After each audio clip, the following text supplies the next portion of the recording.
Welcome to our newest episode of the Lebanese Physicians Podcast. And today we'll be talking about malnutrition, mostly in hospitalized patients in Lebanon. And our guest today is Krystel Ouaijan, who is currently a clinical dietitian at St. George University Hospital. And she's an ICU nutritionist. She's doing currently a PhD in Geneva. And she graduated initially from the American University of Beirut. One piece of data that I got from her too, which is interesting, is that she's one of the people who established the order of nutritionists and dietitians in Lebanon, and she's currently general secretary for the order at this point. So she has a lot of influence on different protocols related to nutrition in Lebanon. Welcome, Krystel, to the podcast. Thanks so much. Just want first to thank you for the opportunity to talk about malnutrition, and because it's a topic very close to my heart, and it was the whole reason I started. The PhD is not in my career path. Malnutrition is. So this is how things happen. And second, I'm not a physician myself. I'm a dietitian. But so when you first contacted me, I was very happy to hear that there is a Lebanese Physicians Podcast. And by curiosity, I was asking around the colleagues in the hospital. I asked them, do you know the Of course, we know it. And we listen to it always. So just to tell you this. That's good to hear. I'm sorry.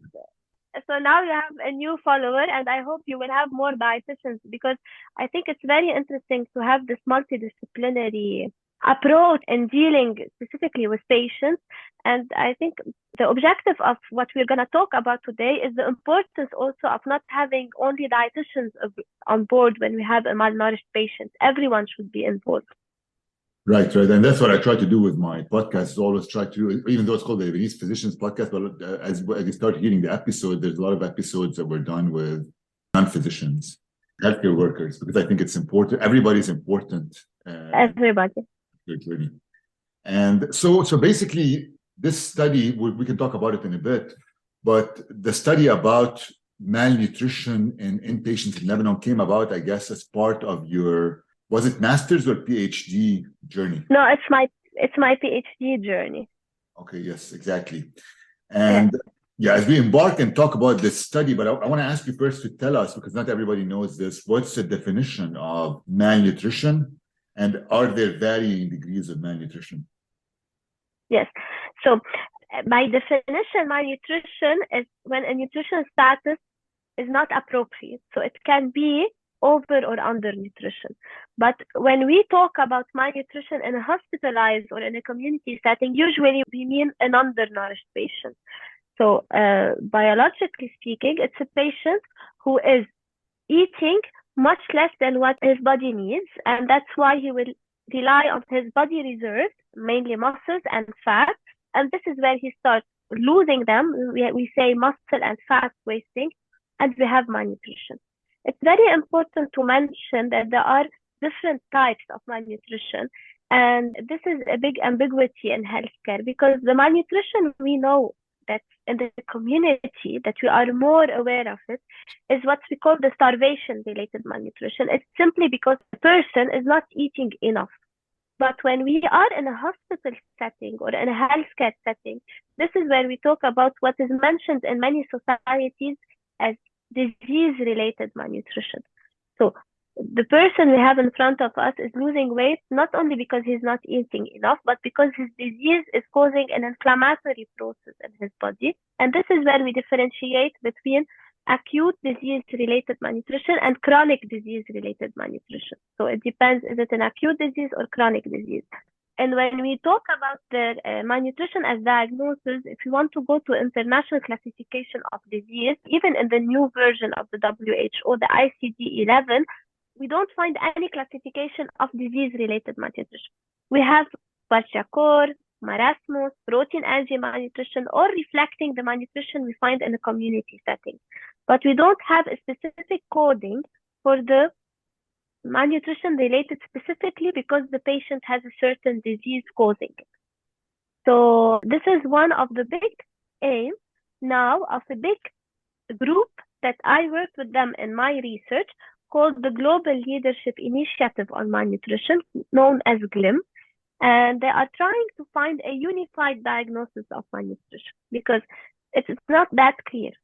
some some some physicians may tell you it's a low BMI. Some other may tell you it's a weight. Some other may tell you it's person not eating enough. But in the hospital and the healthcare setting, in a hospitalized patient, there should be a unified diagnosis. And this is one of the main drive of the study being done in Lebanon, is using this new diagnostic criteria in defining malnutrition.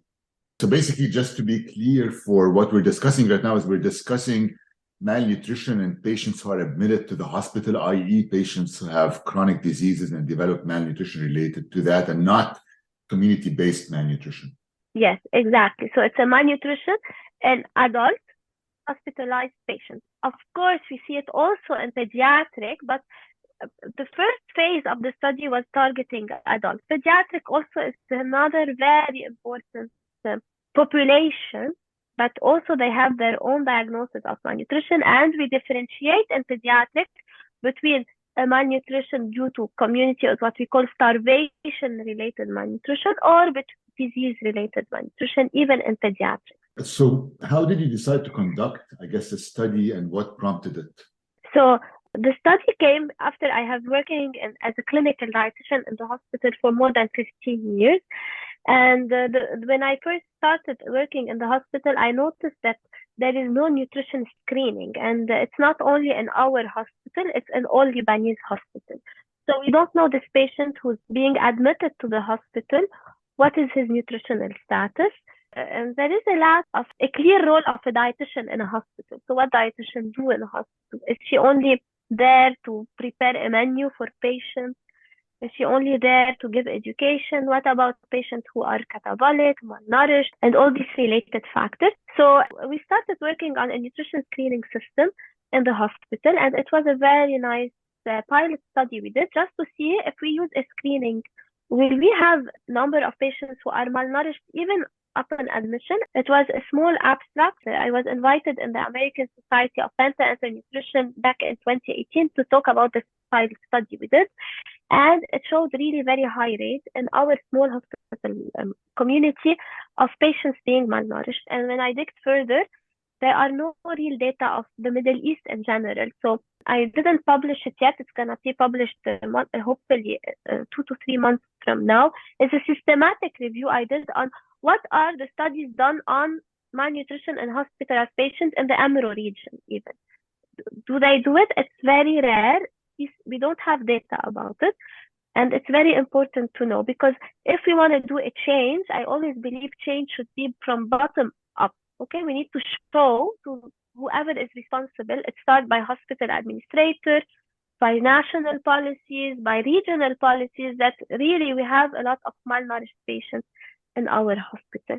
And it is very interesting to see that we may say that, because maybe you're a physician too, I'm a dietitian in a hospital, but this is well known that are malnourished. But no, it is not. There are still worldwide initiatives to push for diagnosis, to push for screening in the hospital. So it is not yet a well-defined intervention that we do. And exactly, I agree with you 100%, because you cannot push for change if you don't have data. And data is very important to be able to push for change in these situations.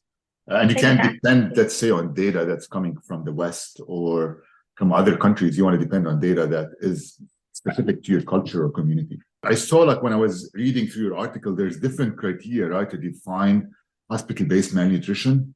So yes. What are the criteria that you used for your study? As I started with our discussion, first, that there is not yet a defined coding in the ICDs, because there is no diagnostic tool for malnutrition in hospitals. So we have many tools used, but the newly proposed tool, it's a GLIM criteria, standing for Global Leadership Initiative on Malnutrition. They first started the task force in 2016. It was a global task force, and they come up from different studies what can be an easy and well-defined diagnostic tool. So the tool that we use is the GLIM criteria. Of course, what we did first is a screening. So we did a screening using a tool called the nutrition risk screening. And there are so many nutrition screening tools that are valid. So you don't need to use this tool specifically. Any tool is okay. So as you know, screening is just to highlight who's at risk. Then the dietitian should come to do her thorough assessment to make sure that this patient at risk is really malnourished. So the tool we use have a high specificity and sensitivity, and we found a very good correlation between the screening tool and the diagnostic tool we use, because we diagnose even all patients, not only the ones screened at risk. And the GLIM criteria is divided into two main parts, what we call the phenotypic and the etiologic criteria. The phenotypic criteria are based on 3: BMI, weight loss, and there are specific cut-off points for BMI, because with older people we allow for higher BMI, weight loss, and muscle wasting. And if a patient has one phenotypic criteria, we can look for the etiologic criteria as a second step. For the phenotypic criteria, BMI and weight loss are very easy to collect. What's difficult is the muscle mass. And what we try to do in the study is to show the practicality of easy tools, because first, we live in a country with minimal resources, specifically now. And second, even in the States, even in Europe, they do not have the sophisticated machines to measure muscle mass at a clinical practice that easy. It's not an easy practice. So what we try to use is a simple anthropometric measurement of mid-upper arm muscle circumference that is validated by a hand grip strength tool. This is a hand grip dynamometer that a patient can use. It's a very cheap tool where you only ask the patient to pull on it. It will show the muscle strength. So if the both are low, it shows that the patient has muscle wasting. Of course, it's not the gold standard of measuring muscle mass, but what we try to recommend in our study, that's an easy, cheap tool that can be used to all hospitalized patients at any setting, whatever resources are available. And once the phenotypic criteria is there, you can have the etiologic criteria that is based either on food intake or on inflammation present because of the disease. And we measured CRP specifically. CRP is an inflammatory marker that is measured routinely in a hospitalized patient. So if the patient has one phenotypic criteria and one etiologic criteria that is either a low food intake and there are cut-off points for it, or a high inflammation, then the patient is diagnosed with malnutrition. And the severity of the diagnosis is based on the phenotypic criteria. So depending on how extensive is the BMI, how extensive is the mid-upper arm muscle circumference cut-off point, we can say that our patient is moderately or severely malnourished. Great. So this is the GLIM criteria, and we try to show that it is very practical, it is very valid, and as we will mention later on in our discussion, that is also has been correlated with length of stay, showing that it can predict a worsening outcome in patients during their hospital stay. The GLIM criteria has been used in other studies that were done outside of the Middle East area, right? Yes, it has been. It was proposed the first time in 2018, and with it in 2019 they published a recommendation how to use it in study to validate it more. So of course we don't have extensive research on it, but we have a big number already, and there are already 2-3 systematic review published on the use of GLIM criteria, and they have been used in many patient populations. So even in oncology, in geriatric, in gastro. So it has been used already in different, but they still need a lot of studies. They are asking for more and more studies to be done to validate. Can you discuss with us the context where the study was done? I'm sure it was done at St. George University Hospital, but which other hospitals and how many patients were studied? Yes. So we had a lot of troubles with the study because the pandemic happened and the research was not as easy as before pandemic. So this is one. So we did a sample size calculation. It was a WHO sample size calculator was used, and according to the patient, it was based on the patient's hospital admission and stratified according to the different districts. So we can have patients not only from one district, based on the whole population of Lebanon. What is missing, and it is one limitation of our study, that only private hospitals were included, because public hospitals are still till now not allowed to have research in them after the pandemic. And on top of it came the economic crisis of Lebanon, where public hospitals are in very big trouble now, and it's being very hard to do any research in them. So we based our study based on private hospital admissions, based on Lebanese population, and we came up that the minimum sample size needed was 320. We included 343 patients divided into the 5 districts of Lebanon.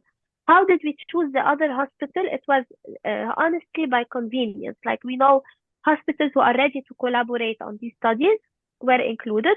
But how did we choose the patients in these hospitals? It was done by randomization and open admission. So the hospitals included, I would like to thank them, was, of course, the hospital where I work in Beirut, St. George Hospital, a hospital called Al-Munla in Tripoli, that represented North area, a hospital called Al-Ra'i. It was between not only in Saida, it was between Saida and Tir to represent the different population of the south. And we have Sacré-Cœur was done in Mount Lebanon, and we have Hwalla that was done in Bekaa. And Bekaa was a very hard area to enter in the Baalbek hospitals because they don't allow easy data collection from their patients. So we have these 5. How many patients were picked from each hospital? It was based against how much hospital admissions are annually in every district. Of course, the bigger sample came from Beirut because, as we know, Beirut has the highest hospital admissions according to the latest national health statistics we have. So what time period was it conducted in? I know it started like directly before COVID, then COVID hit, right? Yes, right. So it started, we aimed to start before COVID, and we got all the ethical approvals because our ethical approvals came from AUB and University of Geneva because it was a collaborative project. But the COVID hit, so everything was stopped. So we waited, and then we applied for another IRB. We got the approval in March 2021 till October 2021. So we try to make it as much as we can in a short time of period. So we finished from one district, we moved to the other district with no rest. So it can reflect the same time period. So it was considered a cross-sectional study. So what were the results, I guess, of the prevalence of malnutrition hospitalized patients? First, across Lebanon, and number 2, across the different districts, and then how does it compare to malnutrition rates outside of Lebanon? Yes, so it's interesting to know that it is a high prevalence rate. Of course, if you look at the paper, you can see we have 2 prevalence rates. It's not really 2 prevalence rate. Is one, this is the number of patients considered at risk with the screening tool, and then the number of patients diagnosed with malnutrition. So the NRS, that is the number of patients considered at risk, they were 31.2%, and the number who were considered malnourished, they were 35.7%. So if you notice, the screening tool predicted a lower rate of malnutrition than when we did the real diagnosis. The rate of 5.57% is really high because I work a lot with the Ministry of Public Health and policy makers there, and you know how hard it is to work with people in general. So I don't like to use the percentage. What I like to use 50%. It means 1 in every patient admitted to the hospitals in Lebanon is malnourished. So just to really understand the magnitude of it. 1 in every how many patients? Because I think it got just... One in every 3 patients. Good. It's just turning around in English around the percentage just to make a big impact out of it. So if we want to use the diagnostic criteria, because it's the real diagnosis of malnutrition, the prevalence rate will be 35.57%. In the scientific language and percentage language, talk economics, we would like to use that 1 in every 3 patients admitted to the hospital malnourished. Is it the worldwide prevalence? Yes, it is. Okay, so it is very close to the worldwide prevalence, but we don't have a new worldwide prevalence. What we have from recent studies done back in 2010, it is around 35%, 32% worldwide, with the higher percentage been found in Latin America. We don't have studies in Africa in hospitals. We have mainly in Latin America. I mean, in countries of lower socioeconomic status, we are like them. In countries like K, it is around 20%, and like US, it's also around 25%. similar but high. The highest percentage was found in Beirut. You may say Beirut is the capital. Again, I'm not talking about community malnutrition. We're talking about hospital malnutrition. And we know that the hospitals in Beirut, they are the big hospitals, the big university hospitals are concentrated in Beirut. And usually patients who have complicated cases are admitted to Beirut. And the highest urbanization is in Beirut also. So people go also to the hospital that is not from where they are origin of, mainly where they live, so next to them.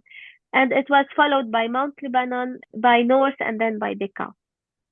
Yeah, so basically in Beirut, you can't say that all these patients are coming from the Beirut district area. They could have come from the north or from the south and were admitted Exactly. to spaces to the Beirut hospitals. Exactly.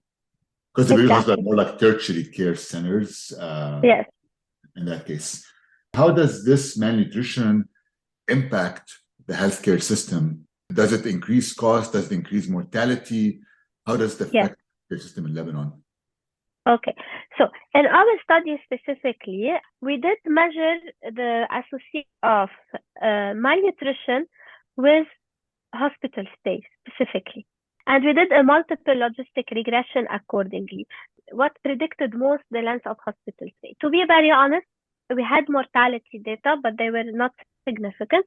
So they were removed. We didn't have high mortality data. So we didn't have patients dying during our study time, at least because intensive care unit patients were excluded, cardiac care patients were excluded because they are usually not in a good state to do a questionnaire and so on. So with length of hospital stay specifically, it has been very clear that patients, and we use the cutoff point of 5 days. So the cutoff point of 5 days, because it was in the mean length of stay, it was considered the median in our length of stay data. So having a cutoff point of 5 days, what was associated with patients having a higher length of stay means more than 5 days, were patients who had malnutrition according to GLIM criteria, and more specifically who had a low mid-upper arm muscle circumference and low 100%. And muscle strength also directly was associated with muscle mass, and low muscle mass was directly associated with longer length of stay.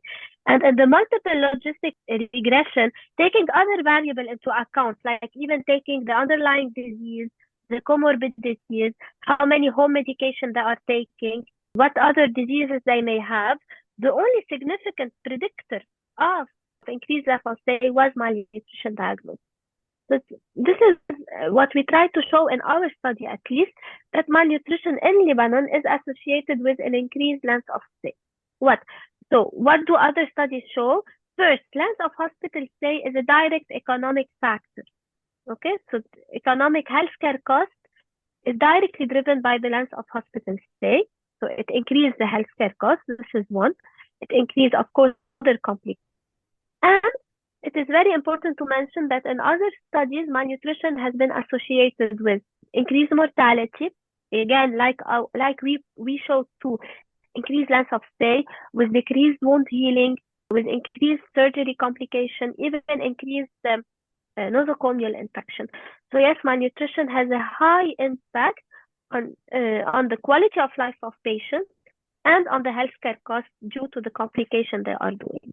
And it's also, I forgot to mention that in our study, malnutrition was also directly associated significantly with hospital readmission. So the patients who were malnourished had a higher previous hospital readmission than patients who are nourished. So showing that these patients are prone to enter more and more into the hospital due to their malnutrition status. I mean, this is great data. Whenever the coders at our hospitals here in the US, they come over and say, hey, can you code whether this patient has mild, moderate, or severe malnutrition? And they send me the criteria, and I get pissed off that I have to code all the stuff. That I guess it's very important to put this in the notes so we can do some research and follow the data on it. My next question for you is, what can be done to reverse or to improve the numbers to eventually decrease healthcare costs? So what can be done at a different level. First, before I would like to tell you that also part of our data was doing social determinants of malnutrition that will be published hopefully in 2 to 3 days. We're hoping this. It's a new article that specifically malnutrition in hospital is not only related to the disease state. We have shown that it is related to social determinants that also predicted malnutrition in the hospital, not only in the community. So in our very interesting data, hopefully we can do another podcast about it if you want, because this is another approach about malnutrition, and specifically in settings like our country where the economic crisis is hitting very hard. We have very low level of food insecurity and so on. But this is talking at a very high level, but at a lower level of what can be done to decrease malnutrition in hospital. What studies have shown, and from the UK specifically, that screening is very important. So first we have to know who's at risk and who's not at risk. Specifically that the ratio of dietitian to patient is very low. So you notice from where you work, even in Lebanon, so one dietitian is for 2 to 3 wards, for example. She may be responsible of up to 100 patients. She cannot see them all. So someone should help in the screening system. It's very important to know that in the JCI, Joint Commission International Accreditation Standards, it was one of the biggest struggle. I worked for it for the Ministry of Public Health, that even in our Lebanese hospital standards, now it is mandatory to do screening for nutritional status. So it's a mandatory thing. So once we are aware that we have patients who are at risk, the second is what is the GLIM criteria trying to do is to have a unified diagnosis, because when physicians are asked to write an ICD code, or they need to know exactly how they should look for malnutrition. They shouldn't be feel that is something that is not clear for them. So this is, and the third, there should be awareness, not only for dietitians, for physicians, for nurses, that malnutrition is there and it can affect the whole patient outcome, and it can send the whole healthcare cost. So awareness is the biggest thing. One. Second is, of course, how can we treat malnutrition in hospitals? It can be worked not only on assessing, so we assess it, what can we do now? And this is what we are trying to do in Lebanon as next step, hoping that this data can help a lot despite the situation. So we are trying to improve having nutritional support for these patients, okay? So a hospital diet should be a good diet, of course, but sometimes it's not enough. Oral nutrition supplements that are sometimes called in other countries like ready-to-feed or ready-to-sip drinks. These are drinks that the patient can have with his food that increase their calories. They are tailored very well to have good protein, good vitamins, that are tailored to have a good palatable taste, and they are very important to be given to patients. What is the problem in Lebanon and other countries? They are not reimbursed, so the patient has to pay them out of pocket. So these are extra expenses. Although they are much needed like a medication, they are there to treat the patient's malnutrition. This is one. So they are expensive for some patients. They are not reimbursed. The same apply for the States. For in the Europe, they are reimbursed. And second is that sometimes they are not given in the right way. So they are not given prescribed right. They should be prescribed with importance. That this is as important as your food, as important as your medication. There was a very nice initiative done by Canadian physicians. They offered it with the pill. So instead of drinking water, they drank a small amount of these oral nutrition supplements. And this is one. And of course, having good indications of when to start enteral nutrition, when to start parenteral nutrition on these patients. You know that patients are kept MTO in the hospital for a very long time, and sometimes something can be done to decrease the time they are spent without food, and the limitations are done for no reason. And at the higher level, there should be policies, and there should be policies to have a special reimbursement for malnutrition diagnosis. So when you put it as a diagnosis in the patient's chart, it should help in reimbursement of some medication, reimbursement of some treatment done in the hospital, and to decrease the healthcare costs. And there was a very interesting study done by the UK Malnutrition Task Force that showed that the cost of these enteral, parenteral nutrition and oral nutrition supplements is much less than the cost of not treating malnutrition. So you pay to give this patient the supplements they need, but the cost is much less than if you leave the patient malnourished, because it will lead to longer hospital stay, more complication, more use of antibiotics, surgical wound adhesions, and so on. So the cost is much higher than just giving a simple enriched food or oral nutrition supplement, or in some cases enteral or parenteral nutrition. Right. And so in Lebanon, probably it's the two factors, I guess, just the patients with chronic diseases and coming to the hospitals with malnutrition related to the inflammatory condition that they have, but also there's probably a social determinant part that's playing a role. Yes. It's two at the same time. Yes, of course. And this is why in our study, this is the first part that was published, the major one, the prevalence, of course. The second part of our study that we are, it's now in the final review process, the article, we show the social predictors. We did an extensive survey with the patients, asking about their income level, employment level, education level, urbanization where they live, what is their healthcare coverage, what is the level of food security. It means we had a specific tool used of how they feel the food at home. Do they have enough food? Do they have enough quality of food? Do they have enough money to buy food? So, and it showed how correlated it is. So it's not only the disease itself that explains this malnutrition, also their social background can explain it. So that's why when you want to deal with malnutrition in hospital, and interestingly, it was recommended by Healthy People 2030, the big initiative of WHO, talking about malnutrition in hospital, specifically saying that usually the clinician have something that we call the downstream approach. We are so focused on the disease and how to treat it and what to give to help them that we forget what they call the upstream approach. There are factors that are outside the patient's control that we need also to target. So what is his economic level? Where does he live? Does he has access to food? Can you help him in having access to food? I gave him a prescription of oral nutrition supplement. Can he buy it? Will he drink it? And so on. So these other factors should also be part of our thinking, even as a clinician, not even as a policy level, like just helping in the bigger, also on an individual level. We should take care of these factors when we are trying to treat our patients. Right, but at policy level, it's also important, I guess, because then you can get companies to pay for the required, let's say, nutrition supplements that the patient needs after they leave the hospital. Exactly. This is what we are trying now to do. So the first step that we did is having the nutrition screening mandatory in Lebanese hospital standards. And now we're working again with the Ministry of Public Health, and our current minister is a very cooperative minister.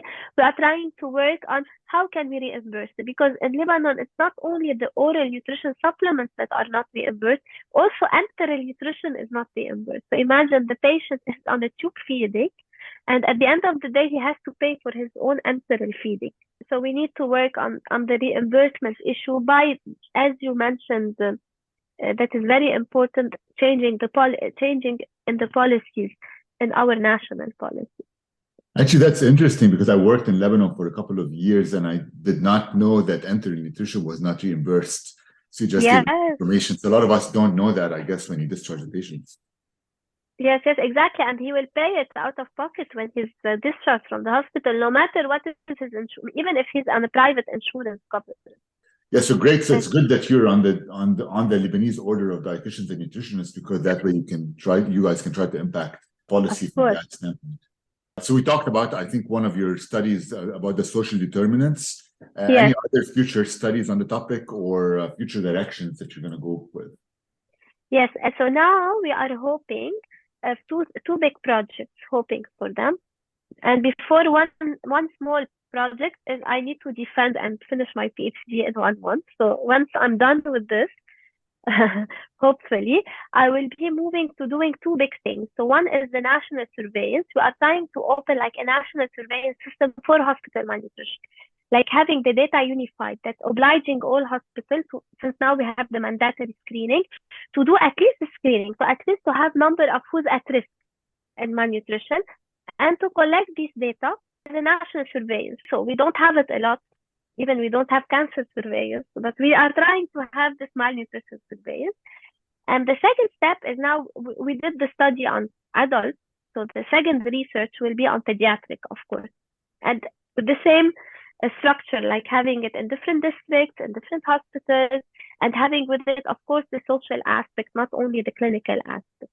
Great work, Krystel. And do you have any final words for us today?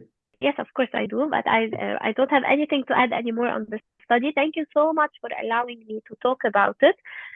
First, it's like a baby for me, because my second baby, because my first baby is now sleeping just next to me, because it's my PhD. But I would like to highlight that I'm a clinician first. I have never planned to be a researcher or an academic, but working with malnutrition, I felt the need to do something, to publish something. And I started the research, and then everybody around me, and I thank them, were do a PhD out of it. Don't make it just a study. I thank everyone who put me on this pathway, because now I love more and more research. And second, I really would like, so thank you so much for allowing me to talk about it, because this is a topic, it's really very, very important to me. To the extent that sometimes when everybody sees me in any conference or in any social, they told me, are you coming here to talk about malnutrition? I think no one wants to hear about, see my face anymore. Because this is all what I talk about. It comes with me. And second, I really want to thank your initiative of doing this Lebanese Physician Podcast, even if you are now outside Lebanon and in the US, because these small, people may consider small, have a very high impact. Okay, so like we said now, even small initiatives can do a big impact. So, and from what I heard from around me, from our residents, from some of our physicians, our medical students, they follow you, they listen to you. So it's like a breath of air in the difficult situation we are going through. So specifically as healthcare professionals, we are struggling to survive. I think what is keeping us going in a country is simply the passion for the job. That's it, nothing else, because it can keep you doing what you are doing. So, and people like you are also very passionate. I can see from your podcast. So, and this is what we need, just because sometimes us here, we get very tired. So we need someone to bring back a bit of energy and passion. So thank you so much for doing what you do, really. And thank you for also doing it in a multidisciplinary way, and not only physician, because we try to show that we are also important in the healthcare. Yeah, you don't have to try. I mean, Dietitians I think everybody is important in the healthcare. Exactly. Yeah, I mean, but, we as other healthcare professionals, not only dietitians. Yes. right. And so thank you, Krystel, for Yes. being on the podcast, and thanks for all you do. And thanks for actually staying in Lebanon and keeping up the fight and trying to improve Thank you. things over there. Thank you so much. So hope I will be listening to other podcasts. I will be following you. So looking forward to. Thank you.